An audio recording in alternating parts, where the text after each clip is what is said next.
The first episode of #1 Sentai Gozyuger finally aired, and I enjoyed it to say the least.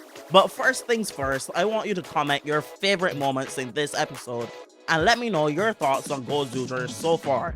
Anyways, the episode kicks off with a massive mech fight, and when things get rough and Bundario dies again, Tega Sword arrives, and at first I was thinking he killed all the mechs, but no, they gave him all their power to end the war. And with the battle done, Tega Sword spews out all the rings and turns to stone. This opening scene did a really good job of revealing the backstory of the universe war, and I 100% enjoyed it more than episode 0, which was like a pretty big letdown for me. But now we shift to our main guy, Hoeru, and his friend Tatsumi. And while they're working, the grocery store gets held up, and when he backs almost everyone into a corner, Hoeru steps in and deflects a knife with a corn dog. And I don't know what would possess him to do this, but he puts the knife right to his head and taunts the guy before kicking him away, saying instead of a raise, he'll just take some corn dogs. And that was pretty dang heroic.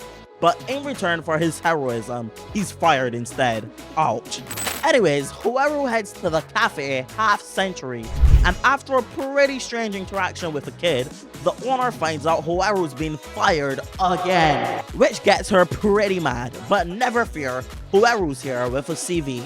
But when he leaves for a job interview, he gets jumped by thugs, and he tanks all their blows so he can stand up for his friends. And after being beat up, he just falls into Tatsumi's hands. Anyways, away from all the drama, we travel to the world of the Buraidan, and we see our first captain, Fire Candle, prepping to go to war, and he's being warned to avoid any unnecessary violence by our second captain, Bouquet. Meanwhile, Hoeru's eating a hamburger while talking to Tatsumi, and Tatsumi tries to cheer him up and motivates him, saying his true goal is to be the #1 musician and he wants to deliver his songs to the world. But everything's interrupted when a giant mech appears, burning things, blowing things up, and just doing the opposite of what Bouquet said. Then some REs start to spawn and everything's just a bunch of chaos. And then in a true Clark Kent moment, Tatsumi takes off his glasses, and that's when I realized it's Taya. So I'm like, let's go, we're gonna get Bun Red. But no, he takes out a silver Tega Sword and becomes Kuwagata Ohger. And this was awesome. This made my night, and then the fight scene was very Bakuage indeed. Jumping around, doing a bunch of cape tricks, just annihilating the grunts.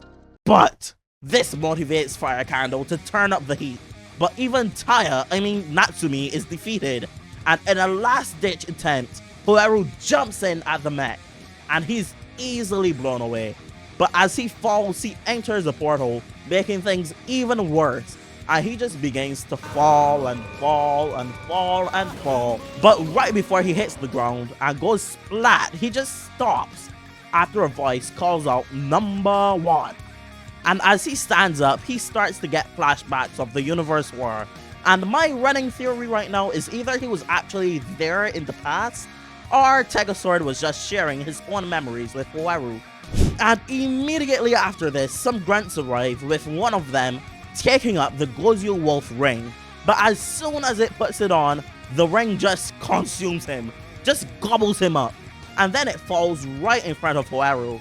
But before anything can happen, Bouquet arrives, ordering the grunts to stand down because the ring is the key to destruction, since it's the core of all of Tega Sword's power.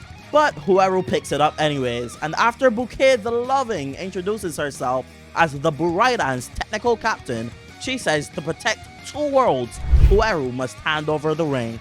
But after seeing Tatsumi struggle, Hoeru decides to use the power against Bouquet's warning.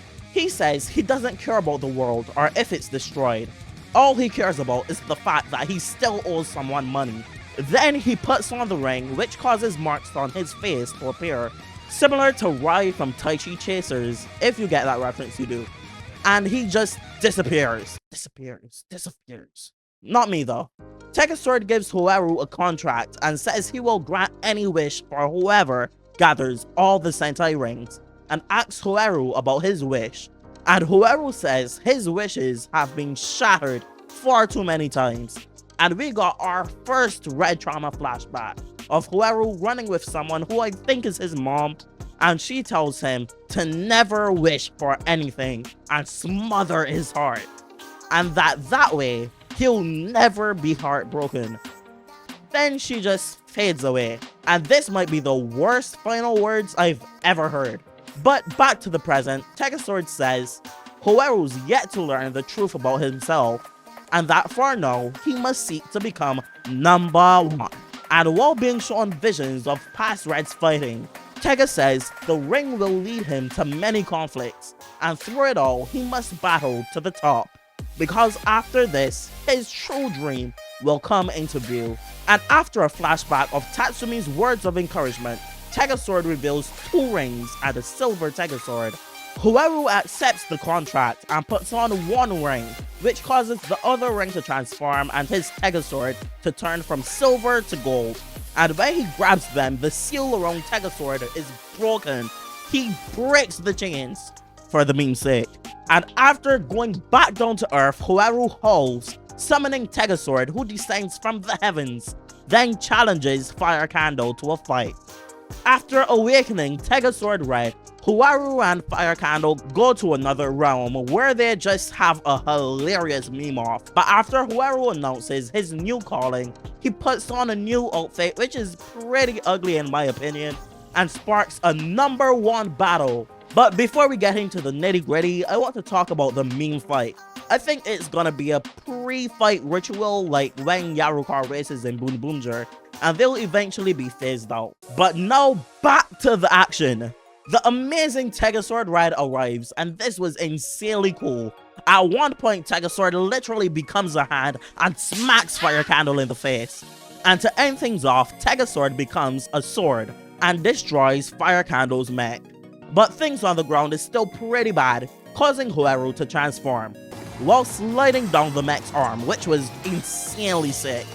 And of course, he ends it with a haul, which sends out a call to the rest of the team. And when Gozyu Wolf arrives on the scene, he just dominates, causing the Aryus to try a last-ditch attack, trapping him in a bell, but Gozyu Wolf breaks free and demolishes the grunts with some video game themed attacks, before activating his finisher, and the winner is Gozyu Wolf.